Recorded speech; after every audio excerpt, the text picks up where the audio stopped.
विष्णु गुरुदेव महेश्वर गुरुरेव परं ब्रह्म तस्मै श्री गुरुवे नमः। ओं अखण्डमण्डलाकारं व्याप्तं येनं चराचरं तत्पदं दर्शितं येनं तस्मै श्री गुरुवे नमः। নমস্কার, শ্রীকৃষ্ণ পদাবলী চ্যানেলের পক্ষ থেকে আপনাদের সকলকে জানাই স্বাগত।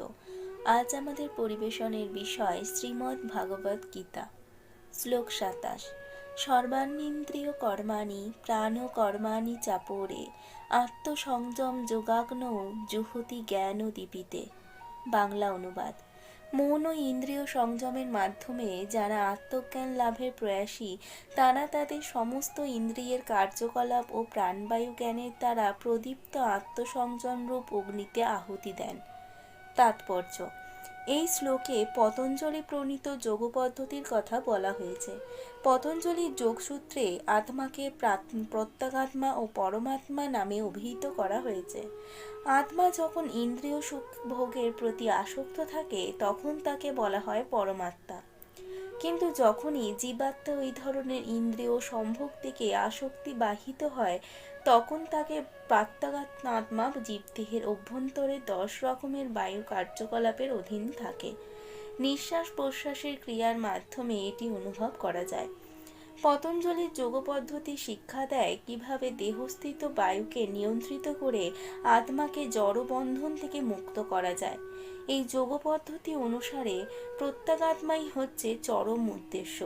এই প্রত্যগাত্মা হচ্ছে জড় কার্যকলাপ থেকে প্রত্যাহার। ইন্দ্রিয় ও ইন্দ্রিয় কার্য বিষয় পরস্পরের ওপর ক্রিয়া করে। যেমন শ্রবণের জন্য কান, দৃষ্টির জন্য চোখ, ঘ্রাণের জন্য নাক, আস্বাদনের জন্য জিহ্বা ও স্পর্শের জন্য ত্বক, এবং এরা সকলেই আত্মার বাইরে নানা রকম কাজকর্ম করে চলেছে। প্রাণবায়ুর ক্রিয়া প্রভাবে এগুলি সম্ভব হয়। অপান বায়ু গতি অধোগামী, ব্যান বায়ুর প্রভাবে সংকোচন ও প্রসারণ হয়। সমান বায়ু সমতা বজায় রাখে, আর উদান বায়ু ঊর্ধ্বগামী। প্রবুদ্ধ মানুষ এদের সকলকে আত্মতত্ত্ব অনুসন্ধানে নিযুক্ত করেন। শ্লোক ২৮। দ্রব্যযজ্ঞা স্তপযজ্ঞা যোগযজ্ঞা তথা পরে সাধ্যায় জ্ঞান যজ্ঞাঞ্চ যতয় সংসৃত ব্রতা। বাংলা অনুবাদ: কঠোর ব্রত গ্রহণ করে কেউ কেউ দ্রব্য দানরূপ যজ্ঞ করেন, কেউ কেউ তপস্যারূপ যজ্ঞ করেন, কেউ কেউ অষ্টাঙ্গ যোগরূপ যজ্ঞ করেন এবং অন্য অনেক পারমার্থিক জ্ঞান লাভের জন্য বেদ অধ্যয়নরূপ যজ্ঞ করেন। তাৎপর্য: এই সমস্ত যজ্ঞকে নানা রকম শ্রেণীবিভাগ করা যেতে পারে। অনেক লোক আছে যারা নানা রকম দান ধ্যান করার মাধ্যমে যজ্ঞ সম্পন্ন করে। ভারতবর্ষে অনেক ধনী বণিক ও রাজপরিবারের লোক আছেন যারা ধর্মশালা, অন্নক্ষেত্র, অতিথিশালা, অনাথ আশ্রম, বিদ্যাপীঠ আদি নানা রকম দাতব্য সংস্থা প্রতিষ্ঠা করেন। অন্যান্য দেশেও হাসপাতাল, বৃদ্ধদের আশ্রয় ভবন এবং এই ধরনের নানা রকম দাতব্য সংস্থা রয়েছে, যার উদ্দেশ্য হচ্ছে দূরস্থ দরিদ্রদের খাদ্য সামগ্রী দান করা, শিক্ষা দান করা ও ঔষধ বিতরণ করা। এই সমস্ত দান কর্মকে বলা হয় দ্রব্যময় যজ্ঞ। অনেক লোক আছেন যারা উন্নতর জীবন অথবা স্বর্গারোহণ করবার জন্য চন্দ্রায়ন, চাতুর্মাস্য আদি স্বেচ্ছামূলক তপস্যার অনুশীলন করেন। এই সমস্ত পন্থায় বিশেষ বিধিনিষেধের মাধ্যমে জীবনযাত্রাকে পরিচালিত করবার জন্য কঠোর ব্রত পালন করতে হয়। যেমন চাতুর্মাস্য ব্রত পালনকারী 4 মাস দাড়ি কামান না, নিষিদ্ধ জিনিস আহার করেন না, দিনে একবারের বেশি 2 বার আহার গ্রহণ করেন না, অথবা কখনো গৃহ পরিত্যাগ করেন না। এইভাবেই সাংসারিক সুখ পরিত্যাগ করাকে বলা হয় তপময় যজ্ঞ। আর এক ধরনের লোক আছেন যারা ব্রহ্মৈক্য লাভ করার জন্য পাতজ্জল যোগ, হঠযোগ ও অষ্টাঙ্গ যোগ আদির অনুশীলনে প্রবৃত্ত থাকেন।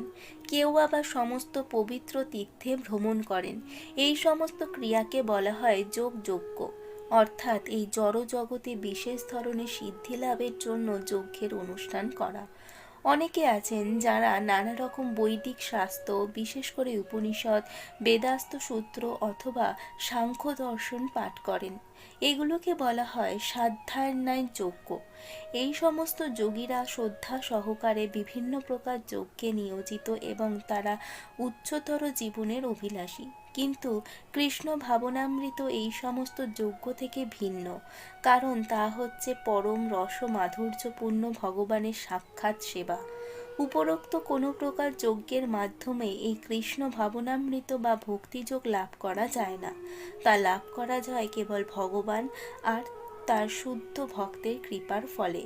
তাই কৃষ্ণ ভাবনামৃত হচ্ছে দিব্য অপ্রাকৃত। শ্লোক 29। অপানে জুহতি প্রাণং প্রাণেহ প্রাণং তথা পরে প্রাণাপান গতিরুদ্ধা প্রাণায়াম পরায়ণা অপরে